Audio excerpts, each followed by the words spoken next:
ટીવાય B.Sc home science semester 5 paper number 6 nutrition અને fitness આ વિષય અંતર્ગત યુનિટ નંબર 4 વેઇટ મેનેજમેન્ટ આ ચેપ્ટરની અંદર ઓબેસિટી થવાના કારણો અને તેના ભયસ્થાનો, ત્યારબાદ આહાર અને કસરત દ્વારા ઓબેસિટીની સારવાર અને ત્યાર પછી આપણે તરંગી આહાર વિશે વિસ્તૃત ચર્ચા કરવાની છે. આગલા લેક્ચરમાં આ બે ઓબેસિટીની સારવાર વિશે આપણે ચર્ચા કરી હતી. હવે તરંગી આહાર એક એવો આહાર છે જે અસંતુલિત અને અનહેલ્ધી આહાર છે અને આવો આહાર લેવાથી વજન ખૂબ ઝડપથી ઘટી જાય છે. કસરત કર્યા વગર ફક્ત તરંગી આહાર લેવાથી વજન ઘટી જાય છે. આવો આહાર જે વ્યક્તિ કસરત કર્યા વગર અથવા કસરત કરવા માટે અસમર્થ હોય તેવા લોકો વજન ઘટાડવા માંગતા હોય તેને માટે છે. આ ડાયેટ એવો દાવો કરે છે કે ઝડપથી શરીરમાંથી ચરબી ઘટી જશે અને વજન ઓછું થશે, પણ હકીકતમાં આ ડાયેટને કારણે શરીરમાંનું પ્રવાહી ઘટી જાય છે અને એને કારણે શરીરનું વજન ઘટે છે. આ ડાયેટમાં અમુક ખાદ્યો લેવાની સખત મનાઈ હોય છે, જેને કારણે વ્યક્તિ અમુક સમય સુધી જ આવો આહાર લઈ શકે છે. પછી વ્યક્તિ માટે તે કંટાળાજનક અને અરુચિકર થઈ જાય છે. આ આહાર અમુક પોષક તત્વોની ખામીને કારણે અમુક સમય સુધી લેવાથી શરીરમાં પોષક તત્વોની ખામી ઊભી થઈ શકે છે. તરંગી આહારના ઉદાહરણો એમાં છે હાઈ પ્રોટીન ડાયેટ. આ આહાર એવું સૂચવે છે કે વધુ પ્રોટીન લેવાથી વજન ઘટે છે અને સાથે સાથે બોડી મસલ્સની મજબૂતાઈ પણ વધે છે. તેમજ વધુ પ્રોટીન અને સાથે કસરત કરવાથી બોડી મસલ્સ વધુ સારા બને છે અને વજન પણ વધતું નથી. હાઈ પ્રોટીન ડાયેટમાં શરીરની જરૂરિયાત કરતાં વધુ પ્રોટીન લેવાથી કિડની અને લીવરને ખૂબ તકલીફ પડે છે. આવો ડાયેટ લેવાથી શરીરમાંથી ફક્ત પાણીનો ઘટાડો થાય છે, જેને કારણે વજન ઘટી જાય છે, પણ શરીરમાં ચરબીનો ઘટાડો થતો નથી. આ ડાયેટ શરીર માટે ખૂબ જ હાનિકારક છે. પ્રવાહી ખાદ્યો. આ ખાદ્યો ફક્ત ઉપર જ કાયમ રહેવાથી વજન ઘટે છે, પણ શરીરમાં ઘણા પોષક તત્વોની ખામી જોવા મળે છે. લાંબા સમય સુધી આવો આહાર લઈ શકાતો નથી. આ આહાર શરીરને ફાયદો કરે છે. દાખલા તરીકે શાકભાજી અને ફળોના જ્યુસમાં ફાયોકેમિકલ્સ હોય છે જે અમુક રોગો સામે રક્ષણ આપે છે, પણ વજન ઉતારવા માટે લાંબા સમય સુધી આ આહાર લઈ ન શકાય. ગ્રેપ ફ્રૂટ આહાર. આ આહારમાં ફક્ત ગ્રેપ્સ લેવામાં આવે છે, જેને કારણે વજન ઘટે છે, પણ ફક્ત એક જ ખાદ્ય ઉપર આધાર રાખવાથી શરીરને કેલેરી મળી રહે છે, પણ બીજા પોષક તત્વો બિલકુલ મળતા જ નથી, જે આરોગ્ય માટે ખૂબ જ જોખમી છે. જ્યુસ, સૂપ અને ઉપવાસ. ઘણા આહારમાં ફક્ત જ્યુસ અને સૂપ જ આપીને વજન ઘટાડવાનો પ્રયત્ન થતો હોય છે. લાંબા સમય સુધી ઉપવાસ કરવાથી કે જેમાં ઘન ખાદ્યો ન લેવાથી થાક લાગે છે, પણ ઉપવાસથી શરીરનું મેટાબોલિક રેટ ઘટી જાય છે અને ખૂબ ઓછા પ્રમાણમાં કેલેરી બળે છે.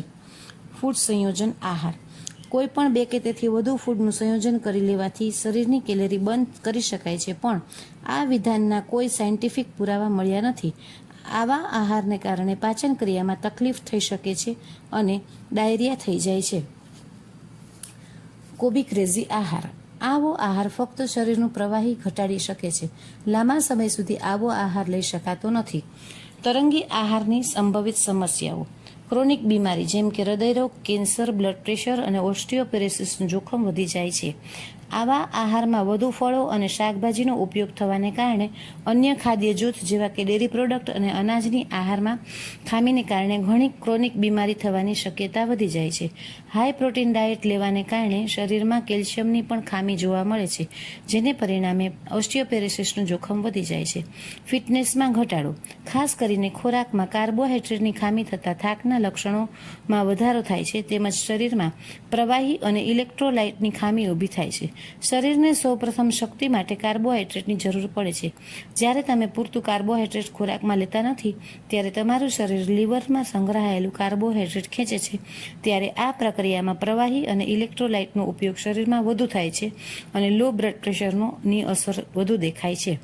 કિડનીમાં પથરી અને સંધિવા. હાઈ પ્રોટીન અને લો કાર્બોહાઈડ્રેટ ડાયેટને કારણે શરીરમાં યુરિક એસિડ અને કેલ્શિયમ આઇસોલેટ બનવાનું પ્રમાણ વધી જાય છે, જેને પરિણામે પથરી અને સંધિવા થાય છે.